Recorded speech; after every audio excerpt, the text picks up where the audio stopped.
Hello, and welcome to part 2 of How to Paint Figures in Watercolor.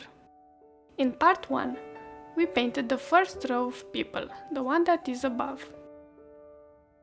Now we will be watercolor painting figures with umbrellas that we can use to enhance our rainy day scenes.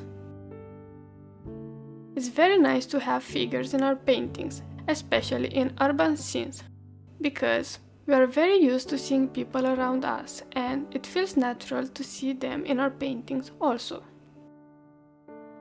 Having figures integrated in our paintings help us to better communicate the scale of the place and make the scene more dynamic and alive.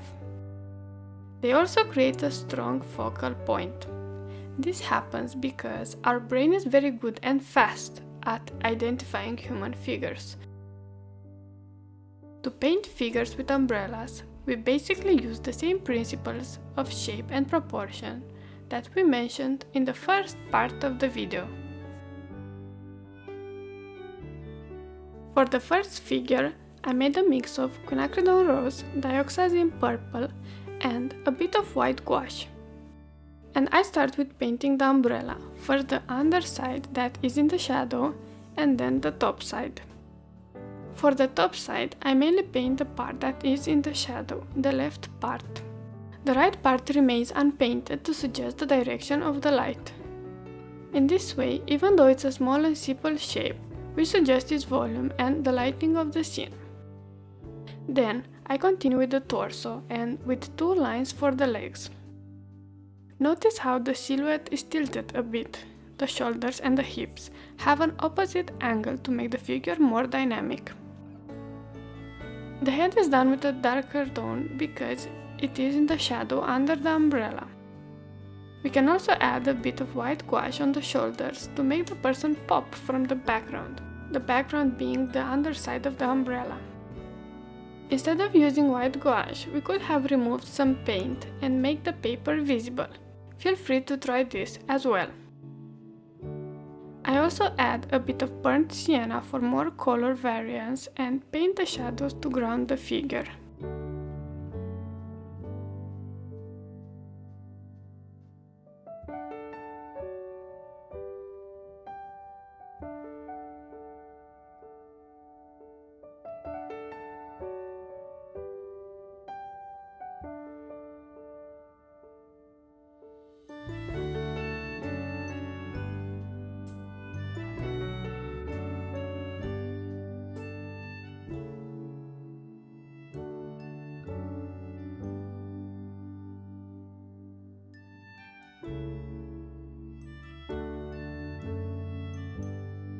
For the next figure, I started with painting the torso with a light blue. Then I continued with the purple for the legs. I like the white part of the paper that is in the middle of the blue torso. It can suggest a white shirt under the jacket. It's nice to leave unpainted areas inside the shape of the figures, as they suggest details and make the shape more interesting. After this, I added the head with a light orange. This time, I'm painting the shape of the umbrella at the end, just to show you that there isn't any rule. You can start with what part inspires you the most. The underside of the umbrella has an elliptic shape because it is seen in perspective.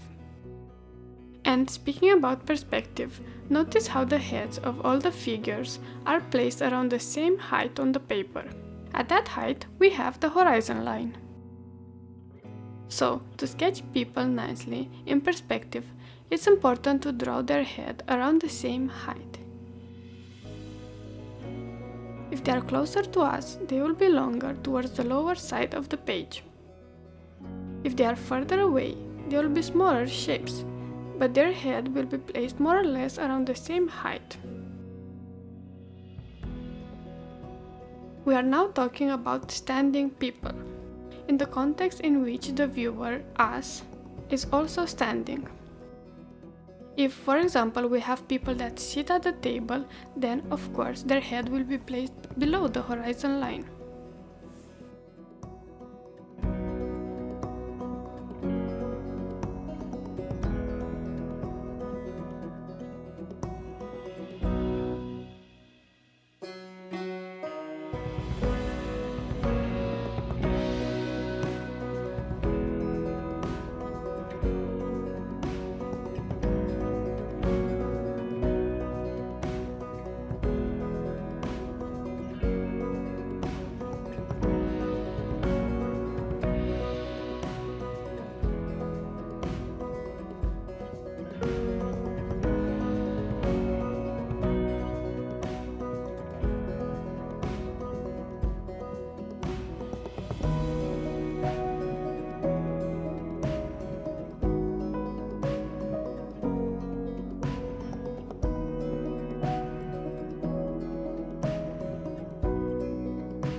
I like this figure because it has a gradual change of color. The umbrella is a mix of cobalt turquoise with white gouache. The upper body is the same mix but with a bit of cobalt blue in it. The lower body is also built on the previous mix with a bit of burnt sienna in it to neutralize it a bit and make it more grey. The shadow is also a light turquoise as it is reflecting the figure above. In rainy days, reflections play a major role as they suggest the wetness of the street. They also contribute to the mood of the scene and create a more interesting painting. We will talk more about reflections in watercolor in a future video, so stay tuned for that.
Here is a close-up with all the figures from both parts. Let me know if you've enjoyed this video, and be sure to check out the other video on sketching figures that is available on the channel. It has a more urban sketching approach. I will add a link to it in the description below. In the next video, we will look further at other elements that we can add into our scenes to enhance our watercolor paintings even more. We will look at how to quickly paint cars in watercolor. See you then!